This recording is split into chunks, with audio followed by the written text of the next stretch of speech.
அப்ப நம்ம இவ்வளவு காலமும் சிங்கள மக்களுக்கும் சிங்கள எம்பிகளுக்கும் தெளிவுபடுத்தலை. எங்களோட தமிழ் அரசியல்வாதிகள் தெளிவுபடுத்தவில்லை.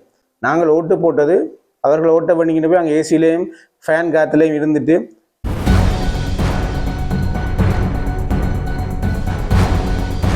நேற்று பார்த்தீங்கன்னு சொன்னா ஒட்டுமொத்த சிங்கள எம்பிகளும் கௌரவ பாராளுமன்ற உறுப்பினர் வைத்திய அதிகாரி அர்ச்சனா அவர்களை பாராட்டி இருந்தாங்க.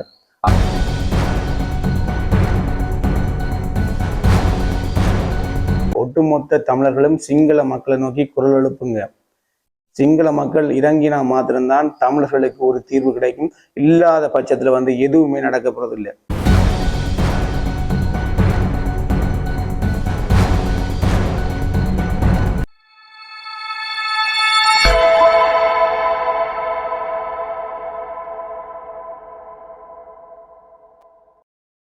வணக்க மக்களை, நான் விஜயதரன். என்ன பார்க்க போறோம்னு சொன்னா, நேற்று கௌரவ பாராளுமன்ற உறுப்பினர் வைத்திய அதிகாரி அர்ச்சனா அவர்கள் இலங்கை பாராளுமன்றத்துல கடும் சீட்டமாகவும் உரையாற்றியிருந்தாங்க. என்ன விடயம் தொடர்பாக பார்த்தீங்கன்னு சொன்னா, செம்மணி வளைவில் நடைபெற்று வர அகழ்வின் அடிப்படையாக கொண்டு மிகப்பெரிய ஒரு கோபமாகவும் ஆக்ரோஷமாகவும் பாராளுமன்றத்தில் காணப்பட்டிருந்தாங்க. உங்களை எல்லாருக்கும் தெரியும், நேற்று செம்மணியில அகழ்வின் போது ஒரு சிறுவனுடைய எலும்பு கூட எடுக்கப்பட்டிருக்கு. அது மட்டும் இல்லாமல் அந்த எலும்புக்கூடோட சேர்த்து ஒரு புத்தக பை எடுக்கப்பட்டிருக்கு. யுனிசெஃப் பெயர் பொறிக்கப்பட்ட ஒரு நீல நிற புத்தக பை. அது மட்டும் இல்லாமல் கண்ணாடி வளையல்களும் எடுக்கப்பட்டிருக்கு. சிறுவர்களுடைய எலும்புக்கூடுகள் எடுக்கப்பட்டு வருது. கிட்டத்தட்ட 30க்கு மேற்பட்ட எலும்புக்கூடுகள் இப்போ வரைக்கும் செம்மணி வளைவு பகுதியில் மீட்கப்பட்டிருக்கு அகழ்வின் போது. நிச்சயமா பார்த்தீங்கன்னு சொன்னா, இது மிகப்பெரிய ஒரு கவலை தோய்ந்த ஒரு செய்தி.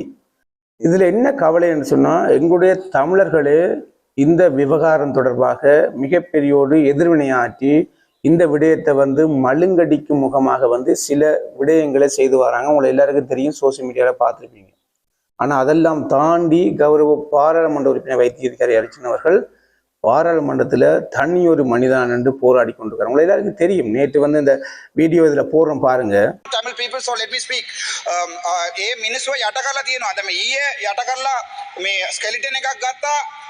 අවුරුදු 6 ළමයාගේ යුනිසෙෆ් බෑග් උත් එක්ක තියෙන ස්කෙලිටන් එකක්. එතකොට හිතලා බලන්න අවුරුදු 6 ළමයයි අවුරුදු මාස 3 ළමයක් එතන යට කරලා තියෙනවා කියන අඩි 3ක් යට කරලා තියෙනවා. දැනට ස්කෙලිටන් 33ක් විතර ඒගොල්ලෝ හාරලා තියෙනවා. එතකොට අපි ඉල්ලන්නේ දැන් අපි මේ බටලාන්දු ගැන ඉන්ක්වයරි එකක් කරන්න පුළුවන් නම් බටලාන්දු ගැන කවුරු හරි ඇතුළේ අරන් දාන්න පුළුවන් නම් අපි කියන්නේ අපි රණවරුවව කර කරනවා.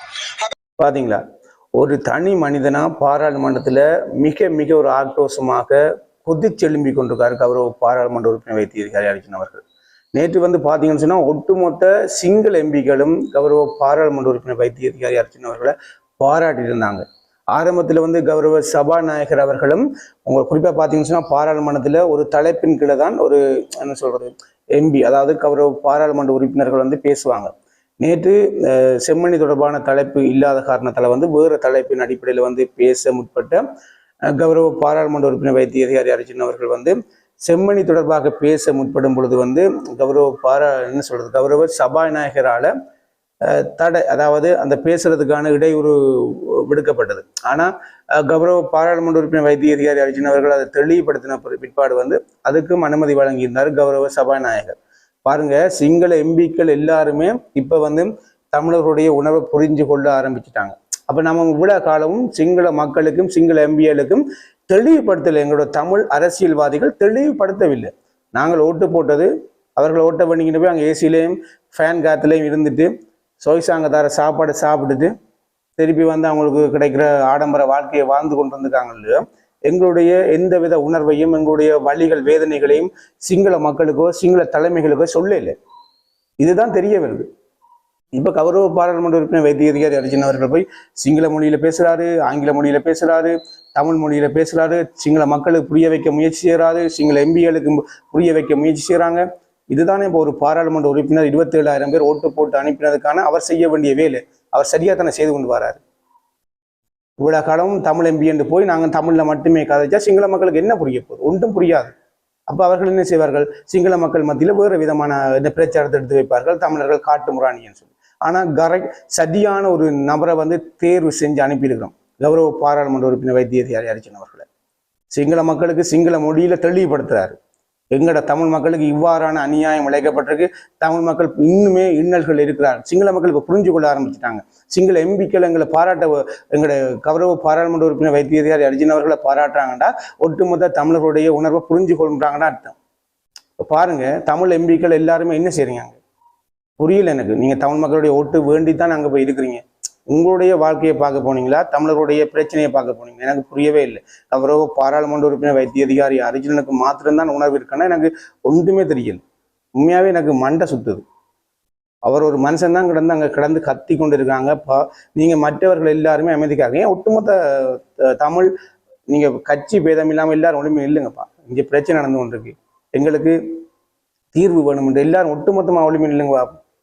ஒரு தரம் ஒற்றுமை கிடையாது. இப்ப சிங்கள மக்களும் புரிய ஆரம்பிச்சுட்டாங்க. என்ன சொல்றது, சிங்கள எம்பிக்களும் புரிய ஆரம்பிச்சுட்டாங்க. இப்போ ஒட்டுமொத்தமா தமிழ் மக்கள் மீது ஒரு இரக்கத்தை கொண்டு வந்திருக்காரு கௌரவ பாராளுமன்ற உறுப்பினர் வைத்தியதிகாரி அர்ஜுன் அவர்கள். தெளிவாண்டு புரிஞ்சு கொடுங்க. நான் என்னுடைய அறிவுக்கு எட்டினபடி நான் உங்களுக்கு சொல்றேன். 95ஆம் ஆண்டு காலப்பகுதியில தான் செம்மணி தொடர்பான பிரச்சனை ஆரம்பிச்சுன்னு சொல்றாங்க. அதன் அடிப்படையில பாத்தீங்கன்னு சொன்னா பாருங்க, 2009 யுத்தம் கவனிக்கப்படுது. அதுக்கு பிறகு வந்து இவ்வளவு பிரச்சனைகள் நடந்து 2025 கௌரவ பாராளுமன்ற உறுப்பினர் வைத்திய அதிகாரி அர்ச்சுனா அவர்கள் வந்து இடைப்பட்ட காலத்துல வந்து என்ன செய்து கொண்டிருப்பார், படிச்சு கொண்டு வந்தாரு. ஒரு வைத்திய அதிகாரியாக கல்வி கட்டி முடிச்சு ஒரு வைத்திய சாலையில வந்து என்ன சொல்றது, ஒரு வைத்திய அதிகாரியா பணியாற்றி கொண்டு வந்தார். அவருக்கு அரசியலுக்கு எந்த சம்பந்தமும் கிடையாது. பாருங்க, அந்த விதி எங்கேயோ இழைக்கப்பட்ட ஒரு அநீதியை இவரால் வெளிக்கொள்ளப்படும், இவரால் சிங்கள மக்களுக்கு புரிய வைக்கப்படும் சொல்லி ஒரு விதி, அதை மாற்றவே முடியாது. இதுதான் உண்மை. கௌரவ பாராளுமன்ற உறுப்பினர் வைத்தியதிகாரி அர்ச்சுனா அவர்கள் வந்து இறைவனுடைய என்ன சொல்றது, தமிழ் மக்களுக்கு நடந்து யுத்தம் கவனிச்சா பிறகு வந்து தமிழ் மக்களுடைய குரலாக ஒருத்தர் எழும்புவாருன்னு சொன்னா, நான் உண்மையாவே நான் தனிப்பட்ட பர்சனல் லைஃப் எல்லாத்தையும் தூக்கி விசிக்கிறேங்கப்பா. அதெல்லாத்தையும் விட்டுருங்க.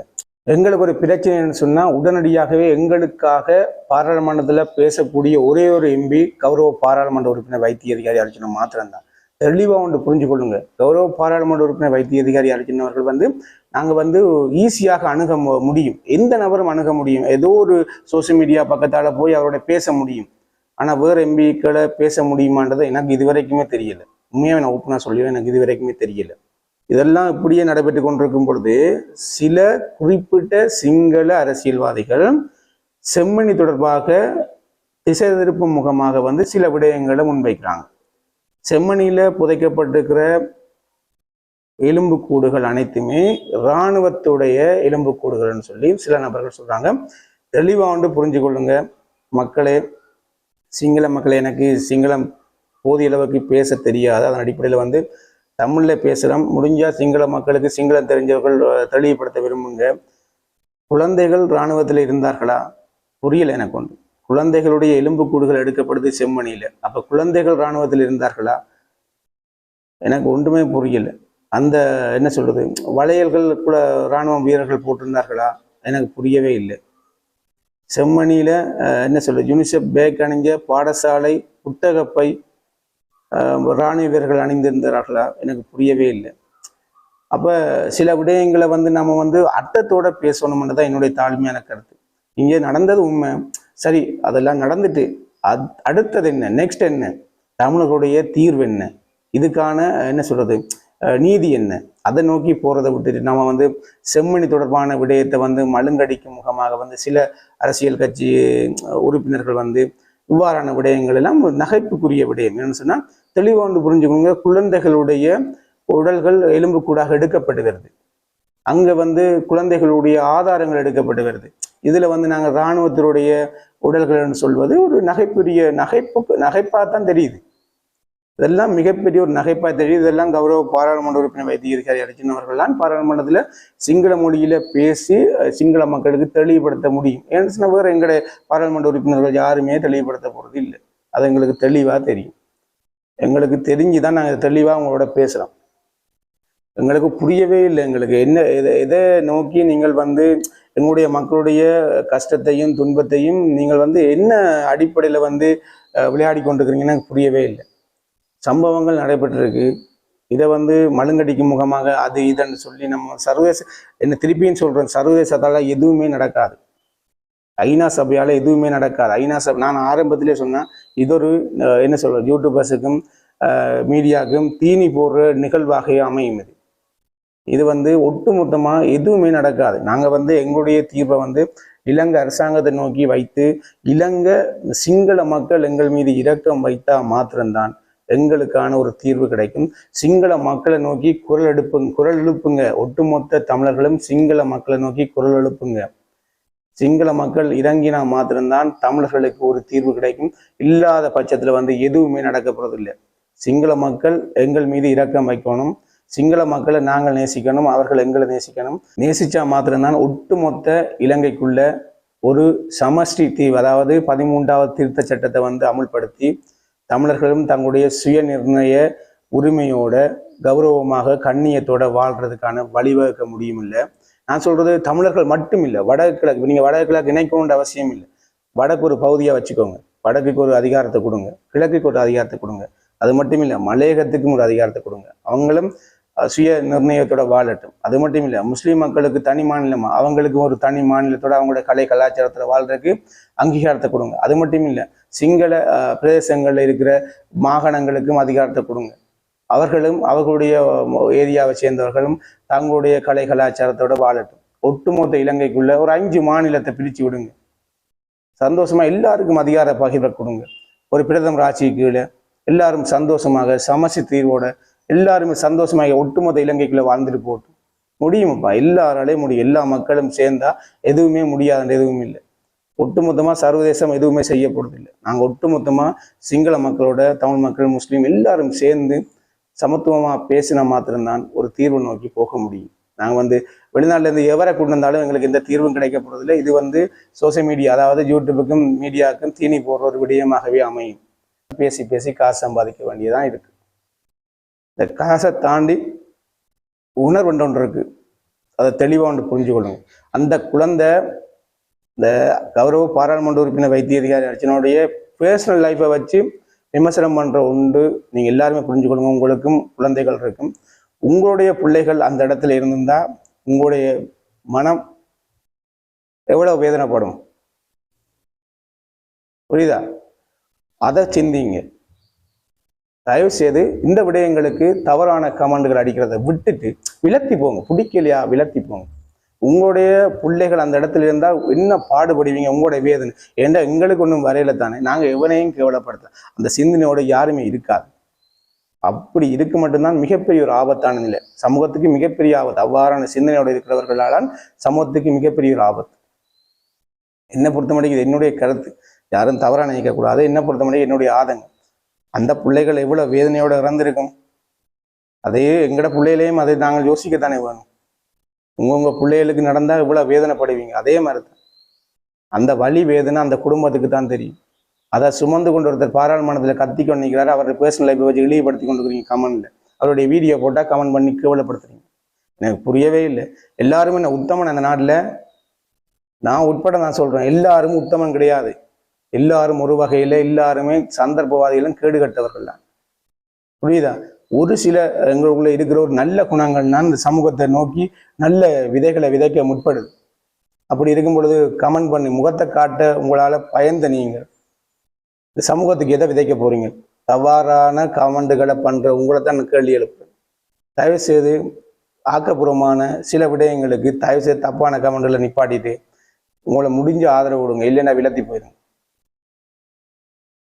ஏன்னா நீங்க பாதிக்கப்பட்டவர்கள்ட்ட வலி வேதனையிலிருந்து பாருங்க. தயவு செய்து சொல்றேன், அவங்களுடைய இதயத்துல இருக்கிற வலி வேதனையிலிருந்து பாருங்க. எத்தனையோ காலமா போட்டோட திரிகிறாங்க, புரியுதா? நாங்க வந்து சும்மா வீடியோ போட்டு சம்பாதிச்சுட்டு போறது ஒரு உண்மையாவே சம்பாதிக்கிறத ஒரு வகை.